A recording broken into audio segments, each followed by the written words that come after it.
Hey guys, just a quick little announcement before we get started. Near the end of recording this, my mic started conking out on me out of nowhere, so if some of the audio sounds low quality, that's why. I'm gonna try and order a new mic soon, but I did want to get this video out before Elements premiered on the 24th. So if some of the audio sounds off, I apologize, but I will be getting a replacement in the future, so stay tuned. Adventure Time and MLP. They're loved a lot by fans like me. We have some big news from both shows. Here are my thoughts, if you'd like to know.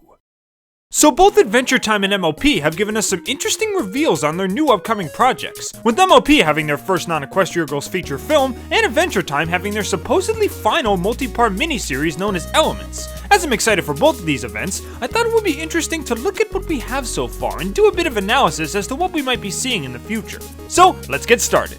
To start off, we have the first MLP movie trailer. There's not too much to talk about here, as this is mostly just a reveal trailer that doesn't really show any clips from the actual film. We're shown the names of some of the voice actors we can expect, some of which may sound familiar if you've been keeping up with the movie's progress like me, but nothing that's necessarily plot relevant or revealing in any way. But one thing we are introduced to is the new animation style and character designs we might be expecting for the movie. While we get no clips, we do get these little animated snippets that give us our first glimpse into what the look of the MLP movie will likely end up being.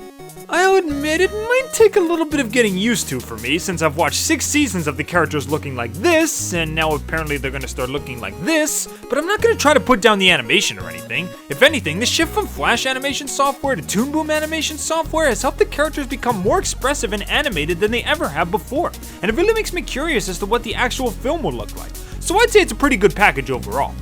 And now, on the other side of things, there's the official animated intro to the new A-Team miniseries known as Elements. This is set to take place immediately after the events of the Islands miniseries, beginning just as Finn, Jake, and BMO return to Oo after their big life-changing adventure. And similar to the intros of the 2 previous A-Team miniseries, this gives us a lot to predict and talk about. So let's break it all down. So it all starts by peeking through some pink clouds into a candy-covered world, complete with candy fish, candy birds, candy mountains, and an entire candy ocean. There's lollipop trees and a lemonade sea! Yeah.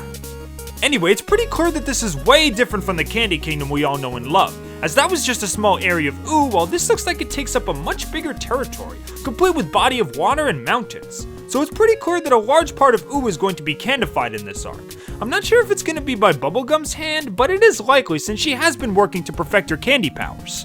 It pans up from the sea to show a pink lemon-shaped carriage pulled by a pink lemon camel. Now the only candy person we've seen to own this type of animal is, of course, Lemongrab.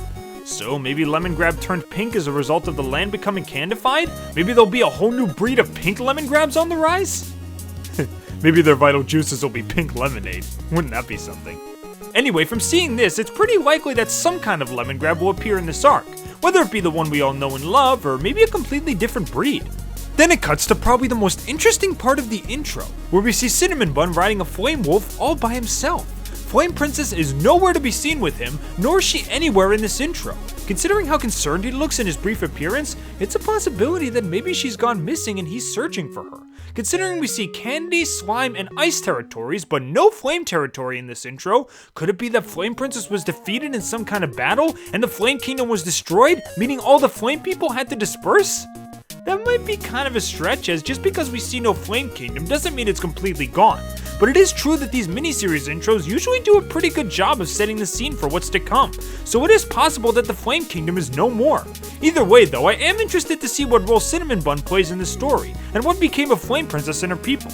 Cut to a giant ice-covered land, once again looking much bigger than the Ice Kingdom we all know and love. We see Patience flying above the land as a pretty clear indication that the creation of this place is her doing. She is an ice elemental after all, and her last appearance made it pretty clear that she has some big plans for Oo. She blasts a hole in a nearby ice dome, revealing what I can only describe as an ice version of that snow golem from Thank You. He even has that little wreath thing he put on his head every time he went gathering. There's no telling if this is the same golem from Thank You, as there's likely more than one snow golem in Oo, but this is the first time we've ever seen one made out of ice instead of snow. Similar to the pink Lemongrab we saw earlier, it's possible that this is a new breed of snow golem, maybe even one that was made on purpose. Considering we see more domes in the distance, it's possible that Patience is purposefully putting snow golems into these concealed areas away from the sun, causing them to overfreeze and transform into more strong and durable ice golems. This might be what she plans to use to protect her territory if someone should attack. I will say though, if this is the golem from Thank You, that would not only be a great callback, but maybe even a way to get some exposition on what happened to the Fire Kingdom. Maybe Finn and Jake run into him at one point, and he tells them what happened by drawing in the snow or something. He was friends with the Firewolf pup if you remember, so it's likely that he visited there often. If it was gone, he would likely be the first person in the Ice Kingdom to know about it. Outside the dome, we see a gigantic blue fire dragon. This doesn't really seem familiar to me at all, so it might just be a similar case of Whipple the Happy Dragon from the Islands arc, where we'll learn more about it later on. Though I do like its design, and I am curious to see exactly what area of Ooo it came from. Immediately after, we see LSP dressed in some kind of regal garb, or maybe it's war attire, I can't really say, but she gets a shocked expression on her face when this gigantic purple mass climbs up Finn's treehouse and completely ingests Fern. Based on the look of the mass and LSP's reaction, I'm assuming this must have been some kind of monster that came from Lumpy Space. Maybe some kind of weapon that the Lumpy Space residents released on Ooo to show that they mean business? Plus, given how LSP is dressed, could it be possible that she returned to her kingdom to finally take charge? Maybe she released the weapon at first but now regrets it and is trying to stop it? It's impossible to tell right now, but it leaves a lot up to interpretation. As for how it straight up consumes Fern, I think it's really unlikely that Fern is going to die in this arc. Part of me thinks that it might lead to something a lot different. Most of you will know that Fern formed by Finn's grass arm completely absorbing the Finn sword and becoming one singular being. So now that this purple mass is consuming Fern, maybe Fern will somehow reshape the mass into his own image as well? A giant purple Finn. That would certainly come in handy later, though once again it's not 100% confirmed. Then we finally see Finn, Jake, Ice King, and Betty up in the Cloud Village. Betty is clearly doing some research and collecting data on what's going on. Finn and Jake do their usual fist bump. By the way, I love how they keep the gag from the Islands opening where Jake gets hurt after fist bumping Finn's robot arm. That's a nice little callback. And most surprising of all, Ice King in his Simon Petrikov getup with no crown on his head. Longtime AT fans will know that the crown is essentially what's keeping Ice King alive, as he's thousands of years old at this point. So if he's able to survive without the need for the crown, paired with the fact that he's dressed in his old clothes, could it be that he's finally reverting back to his human state? Could we actually see the return of Simon Petrikov permanently? It's a high likelihood, and it's definitely one that I'd like to assume is true, but again, we'll just have to wait and see.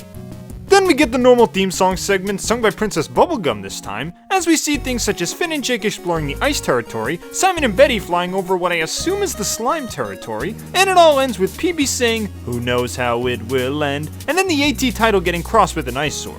The first two scenes are likely showcasing the new territories we'll be seeing, and since we see an ice sword cut through the title of this intro, it's likely that Finn might be getting a brand new weapon during this arc. Maybe some kind of magic ice sword that Ice King designed for him. That would be a pretty interesting thought. So based on what we're shown here, here's my assumption of the entire plot. Finn and Jake return from their island adventure to find Ooo split up into 3 territories: Candy, Ice, and Slime. How did all this come about?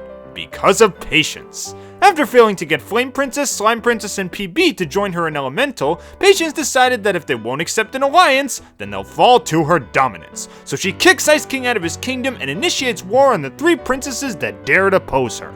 Afraid of falling victim to Patience's icy reign, the 3 princesses attempt to expand their territories as far as they possibly can. The Slime and Candy Kingdoms become powerful and self-sustaining domains, but the Fire Kingdom is not so lucky. It falls victim to Patience and her armies, causing Flame Princess to get captured and the Flame Kingdom residents to scatter. As a result, Cinnamon Bun makes it his life mission to find out what happened to his beloved leader and friend. Meanwhile, in order to try and claim control of the 2 remaining territories, Patience starts building an army of powerful ice monsters that can smash through just about any defense and waits for the perfect moment to unleash them. One of the golems that gets chosen for transformation is the same one from Thank You. He sadly sits in his dome as he thinks back to the time he spent with his little Firewolf pup, and contemplates over what happened to the Fire Kingdom.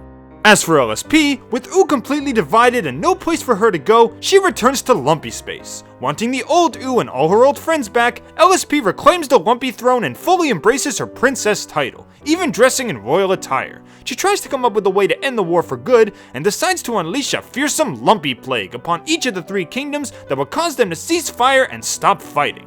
But when she loses control of it, she's forced to go back to Ooo and try to stop it before it gobbles up everything in sight. As the plague rampages, Fern gets caught up in it, leading to many believing that he has been killed. But secretly, he remains dormant inside the plague and later on in the story becomes one with it, possibly turning into a strong enough force that could end the war for good. All the while, Finn, Jake, Ice King, and Betty try to find a way to end this conflict themselves. Betty uses her intelligent mind to try and observe the 3 territories and locate potential weaknesses or battle strategies to use, while Finn and Jake try to scrape up any information they can as well. As for Ice King, Betty manages to reverse the effects of his ice crown, causing him to drift further and further away from his prolonged madness. He slowly starts to remember who he is, while at the same time losing his ice powers in the process. So with no elemental powers in their arsenal at all, our 4 heroes must find a way to stop the war, defeat Patience, and restore Ood to its former glory.